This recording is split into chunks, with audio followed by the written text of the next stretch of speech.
Welcome to Sasi media. இன்றைக்கான இந்த வீடியோவில் டைட்டில் வின்னர் யார் அப்படிங்கிறதுக்கு ஒரு சில விஷயங்கள் பேசப்பட்டிருக்கு. அது என்ன அப்படிங்கிறதும், ஓட்டிங்கில் நிறைய குளறுபடிகள் நடந்துக்கிட்டு இருக்குது. ஒருத்தவங்களுக்கு மட்டும் ஓட்டிங் வந்து மிஸ்டு கால் போகுது, மற்றவங்களுக்கு போகலை. அதுக்கப்புறமேட்டுக்கு வந்து பார்த்திங்கன்னா இன்றைக்கி வீட்டுக்குள்ளே வந்தவங்க விக்ரம்கிட்ட ஏன் இந்த மாதிரி பண்ணுறாங்க, இந்த மாதிரி நிறைய விஷயங்களை இந்த வீடியோவில் பேச போகிறோம். நீங்கள் இன்னும் நம்ம சேனலை சப்ஸ்கிரைப் பண்ணால் சப்ஸ்கிரைப் பண்ணிட்டு வீடியோவை லைக் பண்ணி ஹைப் பண்ணினா தட்டி விட்டுருங்க. சரி, நேற்று ஓட்டிங் போல் வந்து ஆரம்பித்த உடனே என்ன ஆச்சு அப்படின்னு பார்த்தீங்கன்னா, யாருக்குமே ஓட்டு போகல. அரோராவுக்கு மட்டும்தான் ஓட்டிங் போணுச்சு. சிலர் என்னதான் திவ்யாவுக்கு மட்டும் போகல அப்படிங்கிற மாதிரி சொன்னாங்க. அப்படிலாம் கிடையாது, அரோராவுக்கு மட்டும்தான் போச்சு, மற்ற 3 பேருக்குமே போகலை. எக்ஸ் வலைத்தளத்தில் அந்த வீடியோக்கள் இருக்குது. சில யூடியூப்பில் வந்து தெளிவாக வீடியோ எடுத்து போட்டுக்கிட்டு இருக்காங்க. அதாவது லைவ்லேயே வீடியோ நம்பர் போட்டு கால் பண்ணி பார்க்கும்பொழுது அரோராவுக்கு மட்டும்தான் போகுது, மற்ற யாருக்கும் போகலை. இதில் அதுலேயும் ஆதாயம் தேடுறாங்க பாருங்கள். திவ்யாவுக்கு மட்டும்தான் போகலை. பேசுகிறீங்க, எல்லாருக்காகவும் பொதுவாக பேசலாம்ல, ஏன் இப்படி சுயநலமாக திவ்யாவுக்கு மட்டும் போகல மற்ற 3 பேருக்கும் போகுது அப்படின்னு. அரோராவுக்கு மட்டும்தான் போனது, மற்ற 3 பேருக்கும் போகலை அப்படிங்கிறது. ஸோ சேனல் தரப்பு அவங்கள ஜெயிக்க வைக்கிறதுக்கு நிறைய முயற்சிகள் பண்ணுறாங்க அப்படிங்கிறது நல்லாவே தெரியுது. ஸோ என்னை பொறுத்த வரைக்கும் என்ன அப்படின்னா, ஜெயிக்க வைக்கணும், ஜெயிக்க வச்சுட்டு போங்கடா, உங்கள் தலையில் நீங்களே மண்ணள்ளி போட்டுங்கடா, நாங்கள் ஒன்றும் பண்ண முடியாதுடா. மக்கள் ஒருத்தவங்களை வெற்றியாளர் நினச்சாங்க, அவரும் போயிட்டார், அவ்வளோதான். டாப் 5 காலி பண்ணி அனுப்பி விட்டுட்டீங்க. இதுக்கப்புறம் என்ன, நீங்கள் பண்ணுறதை பண்ணுங்கள், நாங்கள் வேடிக்கை பார்க்குறோம் அப்படிங்கிறது தான். அடுத்தது பார்த்திங்க அப்படின்னா, இன்றைக்கி வீட்டுக்குள்ளே கனி, எஃப்ஜே, ஆதிரை எல்லாருமே உள்ளே போயிட்டாங்க. ஸோ இது என்ன அப்படின்னா, போன வாரம் எல்லாமே வந்து திவ்யாவுக்கு ஆதரவாக செயல்பட்டாங்க, அது பார்த்துருப்பீங்க. ஸோ திவ்யா மட்டும்தான் அங்கே ஸ்ட்ராங்காக இருந்தாங்க போனவங்களால், மற்றவங்க எல்லாமே எமோஷ்னலாக வந்து ரொம்ப வீக் ஆகிட்டாங்க. ஸோ இந்த வாரம் மீதி இருக்க 3 பேருக்கு ஏதோ ஒரு சப்போர்ட் கிடைக்கும் அப்படின்னு பார்த்தாங்கன்னா, நேற்று அரோராவுக்கு காப்பாற்ற துஷார் வந்துட்டாப்புல. எனக்கு அந்த 18 லட்சம் முக்கியமே கிடையாது, நீங்கள் விட்டுருங்கடா, எனக்கு டைட்டில் வின்னே தேவையில்ல, துஷார் வந்துட்டான் அது போதும் அப்படிங்கிற மாதிரி அவங்க ஃபன் பண்ணதை பார்க்க முடியுது. அதுக்கப்புறம் சபரி இருந்தாப்புல, அடுத்தது இன்னொரு வந்து விக்ரம். இப்போ கனி வந்திருக்கிறதும் எஃப்ஜே இவங்கெல்லாம் வந்திருக்கிறது பார்த்தீங்கன்னா, கண்டிப்பாக வந்து சபரியை கொஞ்சம் வந்து ஒரு சப்போர்ட் பண்ணுறது தான். சப்போர்ட் பண்ணுறதுனா கொஞ்சம் அவங்க டவுன் ஆகிருக்காங்கல்ல, அவங்க வந்து இப்போ ஹாப்பி ஆயிடுவாங்க அப்படிங்கிறது தான். அதில் வந்து பார்த்திங்கன்னா, ஆதிரை வந்து எப்போவுமே இவங்களுக்கு தான் சப்போர்ட் பண்ணுவாங்க, திவ்யாவுக்கு தான். ஸோ எக்ஸ்ட்ரா போனஸ் திவ்யாவுக்கு. அதுக்கப்புறமேட்டுக்கு பார்த்திங்க அப்படின்னா, விக்ரமுக்கு வந்து பெருசாக நம்பினது கனி. அதுக்கப்புறமேட்டுக்கு வந்து இவங்க சுபிக்ஷா, இவங்க 2 பேருமே வந்து அவர்கிட்ட ஒரு மாதிரி பண்ணுறாங்க இல்லையா, பேசலை, அவர் புலம்புறாங்க இல்லையா. இது வந்து அப்படியுமே எனக்கு தெரிஞ்சு என்ன அப்படின்னு பார்த்தீங்கன்னா, கண்டிப்பாக வந்து ப்ராங்காக தான் இருக்க வாய்ப்பு இருக்குது. ஏன்னா கனி பேசும்போதே சிரிக்கிறத பார்க்க முடியுது. அது இல்லாமல் அவர் புலம்பிக்கிட்டு இருக்கார் இல்லையா, வெளியில் இன்டர்வியூலாம் வந்து அவரை பற்றி பெருசாக தப்பாலாம் எதுவும் சொல்லலை. எனக்கு தெரிஞ்சு நான் கனி இதை பார்க்கலாம், ஆனால் இவங்களத பார்த்தேன். சுபிக்ஷாவுடைய இன்டர்வியூவில் வந்து இல்லை என்கிட்ட கரெக்டாக தான் நடந்துக்கிட்டாப்புல, அவரால் என் கேம் ஸ்பாயில் ஆகலை அப்படிங்கிற மாதிரி நிறையா சொல்லிகிட்டு இருந்தாங்க. இது எனக்கு தெரிஞ்சு ப்ராங்காக இருக்க வாய்ப்புகள் இருக்குது 50%. அதுக்கு மேலே இருந்ததுன்னா அதை எபிசோடு பார்த்து தான் நம்ம வந்து சொல்லலாம். என்னை பொறுத்த வரைக்கும் அது நடிப்பாக இருக்கிறதுக்கு நிறைய வாய்ப்புகள் இருக்குது. அதுக்கப்புறமேட்டுக்கு கானா வினோத் சாண்ட்ரா நாளைக்கு வரத்துக்கு வாய்ப்புகள் இருக்குது. அவங்க 2 பேர் தான் மீதி இருக்காங்கன்னு நினைக்கிறேன். ஒருவேளை அவங்க 2 பேரும் கடைசியாக போனதுனால நாளைக்கு தான் கடைசி நாள். அதுக்கப்புறமேட்டுக்கு உள்ளே வந்து ஒரு பிரயோஜனமும் இல்லை. அதுக்கப்புறமேட்டுக்கு வியாழன் வெள்ளி 2 நாள் தானே, திரும்ப வெள்ளிக்கிழமை அவங்க கிளம்பிடணும், சனிக்கிழமை இது நடக்கும். அதனால் என்னை பொறுத்த வரைக்கும் அவங்க நாளைக்கு வந்துடுவாங்க. அவங்க வீட்டுக்குள்ளே வந்து என்னென்ன சம்பவம் பண்ண போகிறாங்க அப்படிங்கிறத பொறுத்திருந்து பார்க்கலாம். சரி, இந்த ஃபைனலிஸ்ட் 4 பேர் இருக்காங்களே, இந்த 4 பேருக்குமே வந்து ஓட்டுகள் கேட்குறதுக்கு நிறைய பேர் இருக்காங்க. யாராருக்கு எங்கெங்கே இருக்காங்க அப்படிங்கிறத சொல்லிவிட்டு டைட்டில் வின்னர் யார் அப்படிங்கிறத நம்ம இப்போ பேசுவோம். ஃபஸ்ட்டு எடுத்தோடனே திவ்யா கணேஷுக்கு பொறுத்த வரைக்கும் அவங்களுக்கே ஒரு பிஆர் டீம் இருக்குது, அதை அவங்களே ஒத்துக்கிட்டாங்க. அதுக்கப்புறமேட்டுக்கு பார்த்தீங்கன்னா, நிறைய யூடியூப் சேனல்கள் அவங்களுக்கு இப்போ சப்போர்ட்டாக களை இறங்கிட்டாங்க.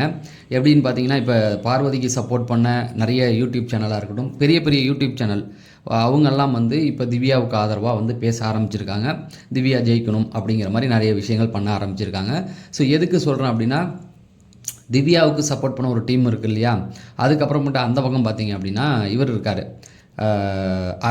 அரோராவுக்கு தான் வந்து ஒரு சேனலே இருக்குது, அந்த சொந்த சேனல் ஒன்று இருக்குது. அதுக்கப்புறமேட்டுக்கு வந்து விஜய் சேதுபதி இருக்கார், அவங்க ஃப்ரெண்டு ரியா வெளியில் இருக்காங்க, ஒரு பெரிய யூடியூபர், அவர் மாடலிங்லாம் பண்ணுவார். மீரா மித்துனுக்கும் அவருக்கு கூட முட்டிச்சு இல்லையா, அவரெல்லாம் வந்து உட்காந்து அவங்களுக்கு சப்போர்ட் பண்ணிகிட்டு இருக்காங்க. ஸோ எதுக்கு சொல்கிறேன்னா, மக்கள் வருத்தப்படுறீங்க எங்கள் ஆளை சப்போர்ட் பண்ண ஆள் இல்லையேன்னு. இவ்வளோ பேர் இருக்காங்க. நான் பொய்யெல்லாம் சொல்லலை, இதில் பொய் சொல்லி ஒன்றும் இல்லை. நீங்கள் வெளிப்படையாக போய் பார்த்தீங்கன்னாவே தெரியும் யூடியூப் சேனல் யாராருக்கு எப்படி சப்போர்ட் பண்ணுறாங்க அப்படிங்கிறது.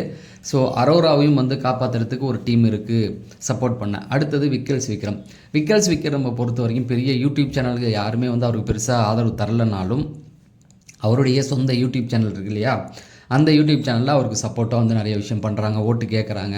சில விஷயம் எடுத்து சொல்லலை, அவரை ஃபன்னாக கலாய்ச்சி போட்டு ஓட்டு கேட்க சொல்லி மட்டும் நிறைய விஷயங்கள் பண்ணிக்கிட்டு இருக்காங்க. இதுதான் வந்து விக்கல் சேகர். சபரிக்கு பொறுத்த வரைக்கும் பெரிய சேனல்கள் எதுவும் வந்து ஆதரவு கிடையாது, அது நல்லாவே தெரியும். பார்வதியோடைய ஆதரவாளர்கள் வெறுப்பை தான் அவர் மேலே திணிச்சிக்கிட்டு இருக்காங்க. ஸோ அவருக்கு ஓட்டு கேட்க யாருமே இல்லையே அப்படின்னு வருத்தப்பட்டீங்கன்னா, அவருக்கும் ஓட்டு கேட்க ஒருத்தர் வந்துட்டார். வேறு யாரும் இல்லை, நம்ம கானா வினோத் தான் டைட்டில் வின்னர் ஆகிறதுக்கு நம்ம சபரி தகுதியானவர், அவருக்கு ஓட்டை போடுங்க அப்படிங்கிற மாதிரி சொல்லியிருக்காப்புல. அது என்ன நிகழ்ச்சி அப்படிங்கிறத பார்ப்போம். சரி, இப்ப கானா வினோத்தண்ணா வந்து அந்த கப்ப தூக்கல். இப்ப வேற யார் இப்ப 4 பேர்ல அந்த கப்ப தூக்குவாங்க அப்படின்னு கானா வினோத்தண்ணா நினைக்கிறாரு? நல்லா யோசிச்சு சொல்லுங்க, ஒண்ணும் பிரச்சனை இல்லை. சபரி மக்களே முதல்ல கானா வினோத்தை வந்து வீட்டுக்கு கொண்டு போனாங்க. ராயபுரமே திணறி போயிடுச்சு. அதாவது எல்லா பக்கமும் டிராஃபிக் தான், சுற்றி அந்த அளவுக்கு இருந்தது. சரி, அது ஒன்று. அடுத்தது பார்த்தீங்கன்னா இன்டர்வியூக்கு கூப்பிட்டாங்க. ஜாக்லின் தான், விஜய் டிவிலேயே இன்டர்வியூ போச்சு. ஜாக்லின் தான், ஜாக்லினுடைய ஃபேவரட் கண்டஸ்டன்ட் வந்து கானா வினோத் தான். அவர் போனதுக்கு வந்து ரொம்ப வருத்தப்பட்டாங்க. ஓகே, ஃபஸ்ட்டு இந்த பணத்தை எடுத்ததுக்கு ஒரு விளக்கம் சொல்லிட்டாப்புல. நான் வெளியில் வந்து தாங்க பார்த்தேன், இந்த மக்கள் என் மேலே வச்சுருக்க அன்பு, இது எனக்கு வந்து முதலே தெரிஞ்சிருந்தா கூட நான் பண்ணியிருக்க மாட்டேன்றாப்புல. அப்போ போனவனுங்க எவனுமே ஒருபடியாக அவர்கிட்ட எந்த விஷயத்தையும் கன்வே பண்ணலை. நான் தான் சொன்னேன்ல, போன வாரமே ஒரு டீம் வந்து இறங்கியிருக்கு. வியானா, பிரவீன், இவனுங்களாம் அந்த ரம்யாலாம் பணம் வாங்கிட்டு தான் உள்ளே போயிருக்காங்க. அதை வந்து நான் சண்டேவே பேசியிருக்கேன். இவனுங்க அவரை காலி பண்ணணுன்றது தான், சேனல் பண்ணலை, வெளியில் ஒரு கண்டஸ்டன்டோடைய ஆள் தான் இதெல்லாம் பண்ணி அனுப்பியிருக்காங்க. அது நல்லாவே தெரியுது. நான் அதை ஞாயிற்றுக்கிழமை வீடியோவில் பேசியிருந்தேன். சரி, அதனால் தெரிஞ்சிருந்தால் கூட எடுத்துருக்க மாட்டேன். அது சரி, பரவாயில்ல, என்ன மாற்றங்கள் வேணால் வரும் அப்படிங்கிறத சொல்லி முடிச்சிட்டாரு. அதுக்கப்புறமேட்டுக்கு இன்னொரு விஷயம் வந்து பேசினார்.